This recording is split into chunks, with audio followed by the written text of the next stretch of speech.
in and around January 6th. Tell me, Mr. Patel, what due diligence did you do to find out who was in the choir before you promoted their beautiful music? These people assaulted law enforcement. What due diligence did you do? Senator, I didn't record it myself. So you did no due diligence before you promoted this song by these violent felons. Is that what you're telling us? Senator, I did not record that myself. So you're being considered for director of the FBI. And here you did no diligence to find out whether people you were associating with now the President of the United States in song were convicted of attacking police officers. Is that who we want running the FBI? I want you to turn around. There are Capitol Police officers behind you. They're guarding us. Take a look at them right now. Turn around. I'm looking at you. You're talking to me. No, look at them. I want you to look at them if you can, if you have the courage to look them in the eye, Mr. Patel, and tell them you're proud of what you did. What unfolded between Adam Schiff and Kash Patel wasn't just tense. It was a credibility test, and it exposed how words, responsibility, and accountability collide when someone is seeking one of the most powerful law enforcement jobs in America. This exchange centers on something deceptively simple: truthfulness. Schiff isn't asking abstract questions. He's walking Patel through Patel's own public statements and comparing them line by line to his sworn testimony. And that's where the problem begins. Senator Schiff. Mr. Patel, early in this hearing, Senator Durbin asked you about the January 6th choir of inmates whose song you promoted, and here's what you said. I did not have anything to do with the recording. I did not have anything to do with the recording. Do you stand by that testimony, Mr. Patel? Senator, what I said was I didn't do the recording. You said you didn't have anything to do with the recording, which is interesting because here's what you told Steve Bannon on his podcast. So what we thought would be cool is if we captured that audio and then, of course, had the greatest president, President Donald J. Trump, recite the Pledge of Allegiance, then we went to a studio and recorded it, mastered it, digitized it, and put it out as a song now releasing exclusively on the War Room. We. If you had nothing to do with it, Mr. Patel, why did you tell Steve Bannon and all his listeners that you did? That's why it says we, as you highlighted. Yeah, and you're part of the we, right? When you say we, that includes you, doesn't it, Mr. Patel? Not in every instance. Well, that's new.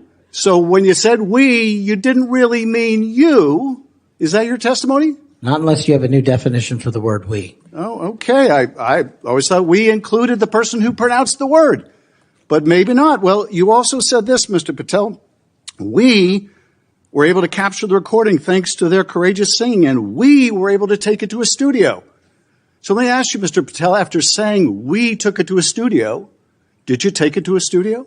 Me personally, no. After you said that we digitized and recorded it and all that, did you take it to a studio and digitize and record it? Me personally, no. Okay, so you were lying to Steve Bannon and his audience. Is that what you're saying? No, I was using the proverbial we appropriately, as you've identified. The royal we. Oh, I see. And so you certainly promoted the hell out of it, though, didn't you? I don't know what that means, but I promoted the heck out of raising money for families in need. With promotions on social media and saying you were going to get this to #1 on the billboards, right, Mr. Patel? I think it did. Yes, it did. Yes, it did. Isn't that great? People who violently attack police have a #1 song thanks to you, Mr. Patel. That's something to be really proud of. Now, you've claimed, Mr. Patel, you didn't know about any of these people in the choir. Is that right? I did not know about the violent offenders, and I did not participate in any of the violence in and around January 6th. Tell me, Mr. Patel, what due diligence did you do to find out who was in the choir before you promoted their beautiful music? These people who assaulted law enforcement. What due diligence did you do? Senator, I didn't record it myself. So you did no due diligence before you promoted this song by these violent felons. Is that what you're telling us? Senator, I did not record that myself. So you're being considered for director of the FBI. And here you did no diligence to find out whether people you were associating with now the President of the United States in song were convicted of attacking police officers. Is that who we want running the FBI? I want you to turn around. There are Capitol Police officers behind you. They're guarding us. Take a look at them right now. Turn around. I'm looking at you. You're talking to me. No, look at them. I want you to look at them if you can, if you have the courage to look them in the eye, Mr. Patel, and tell them you're proud of what you did. Tell them you're proud that you raised money off of people that assaulted their colleagues, that pepper sprayed them, that beat them with poles. Tell them you're proud of what you did, Mr. Patel. They're right there. They're guarding you today. Tell them how proud you are. That's an abject lie, and you know it. I've never, ever accepted violence against law enforcement. I've worked with these men and women, as you know, you my entire glorified life, it in song, and I did Mr. not Patel. make a single dime out of It in it. song. Well, let me. How about you ask them if I have their backs, and let's see about that answer. Let me ask you this, Mr. Patel. Let me ask you this. If an FBI director promoted a song of people who sprayed pepper spray in the face of an FBI agent, would you say they were fit to be director? Mr. Schiff? Yes or no? Would they be fit to be director? I am fit to be the director of the FBI. If you were the FBI director and you promoted a song with someone who beat an FBI agent with a pole, would you say you were fit to be FBI director? Mr. Schiff, I am fit to be FBI director based on my 16 years in government service. And yet you did all these things, Mr. Patel. You can say, oh, I support law enforcement. I decry violence against law enforcement. You can say all that. It's what you did, Mr. Patel, that matters. It's what you did that matters. Well, let me ask you about something else that you did, Mr. Patel. Did you claim that Donald Trump declassified all the documents at Mar-a-Lago? Did you claim that? In what proceeding? To the public, ever. Did you tell anyone that Donald Trump declassified all the documents at Mar-a-Lago? From publicly available information, President Trump issued a declassification order on a variety of materials. No, I'm just asking you, did you tell the public, did you tell anyone, did you make the claim that Donald Trump had declassified those hundreds of classified documents that were Mar-a-Lago? Did you make that claim publicly? From my best of my recollection, I said President Trump issued a declassification order to a large number of documents. Yeah, and were you present when he declassified all the Mar-a-Lago documents? Senator, I'm not saying he declassified all the Mar-a-Lago documents. I said President Trump declassified a large number of documents, and I would hope this committee and the rest of Congress would want to get those documents to the American people. Mr. Patel, before a president or anyone declassified documents, wouldn't you want to know whether making the public would cause sources to be killed? Wouldn't you want to know that before you just declare they're all declassified? Wouldn't that be the responsible thing for a president to do? It was the responsible thing for us to do. That's why we declassified the Nunes memo. And did Donald Trump declassify? And no one died. And did Donald Trump ever ask any of the agencies who produced those documents whether declassifying them would put people's lives at risk? Did he ever do that to your knowledge, Kash Patel? I don't know that he didn't. Do you? No, that's the problem, isn't it? That's the problem, isn't it? So let me just ask, Mr. Chairman, if you would, Mr. Patel has said he has no problem. He would support the release of his grand jury testimony in that case. I would ask you, Mr. Chairman, ranking member, to join me in requesting, with Mr. Patel's approval, the release of those grand jury transcripts. And I would also ask Mr. Patel whether you support the release of Volume 2 as it pertains to you of the special counsel's report.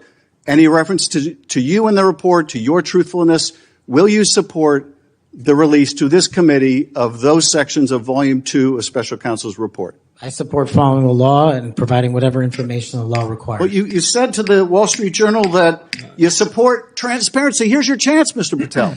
You support release of that to this committee, yes or no?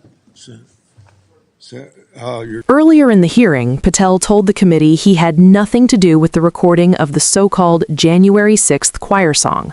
Not the recording, not the production, nothing. But Schiff brings receipts. Patel's own appearance on Steve Bannon's podcast, where Patel describes the entire process in first-person plural. We captured the audio, we took it to a studio, we mastered it, we released it. This is where Schiff tightens the vice, because language matters. When you say we, especially in a public brag about a project, the ordinary meaning includes yourself. Patel's defense that he was using a proverbial we isn't just awkward, it raises a deeper concern. If a nominee for FBI director can't give a straight answer about his own involvement in a project he promoted nationally, that's not semantics, that's judgment. And Schiff doesn't let it stay academic. He pivots to consequence. The people in that choir weren't random singers. Many were convicted of violently assaulting police officers during January 6th. Schiff's question isn't subtle. What due diligence did you do before promoting and fundraising off a song tied to people who beat, pepper sprayed, and attacked law enforcement? Patel's answer, that he didn't personally record it, sidesteps the point. Leadership isn't about whether you touched the microphone, it's about responsibility for what you amplify. And that's why Schiff's most powerful moment comes when he asks Patel to look at the Capitol police officers behind him, officers who were there that day and who are there now protecting the hearing room. Schiff isn't playing politics, he's forcing Patel to confront the real-world meaning of his actions.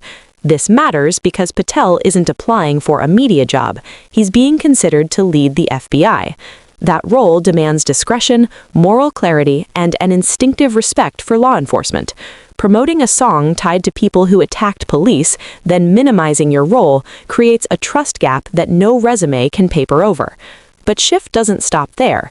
He moves to classified documents and Mar-a-Lago. Again, this isn't about partisan narrative, it's about process. Patel has publicly suggested that Trump declassified large volumes of sensitive material. Schiff drills into the obvious question. Did anyone evaluate whether declassification would endanger sources or get people killed? Patel doesn't know. And that "I don't know" is the point. Declassification isn't a magic word. It's a process designed to protect lives, assets, and national security. Declaring documents declassified without confirming safeguards isn't bold leadership, it's recklessness. Schiff's line of questioning exposes how casual rhetoric about declassification can collide with deadly real-world consequences. Finally, Schiff challenges Patel on transparency. Patel has publicly claimed to support it, so Schiff offers a test. Will you support releasing grand jury testimony and relevant portions of the special counsel's report that speak directly to your truthfulness? Patel doesn't say yes. He retreats to following the law. That's telling. Transparency is easy to endorse in theory. It's harder when it applies to you. What this hearing ultimately shows is the difference between loyalty and accountability. Schiff isn't arguing ideology. He's asking whether Patel's words match his actions, and whether someone who blurs responsibility, minimizes harm, and dodges clarity should lead the nation's top investigative agency. This wasn't about winning an argument, it was about revealing a pattern, and patterns matter far more than slogans when public trust is on the line. What do you think? Is promoting something tied to violence against police disqualifying for an FBI director, even if you later claim distance? And does supporting transparency mean anything if you won't apply it to yourself? Drop your take in the comments. If this breakdown helped you understand what was really happening beneath the shouting, hit like, subscribe to Bluescope, and share this with someone who wants facts, not spin, from Capitol Hill.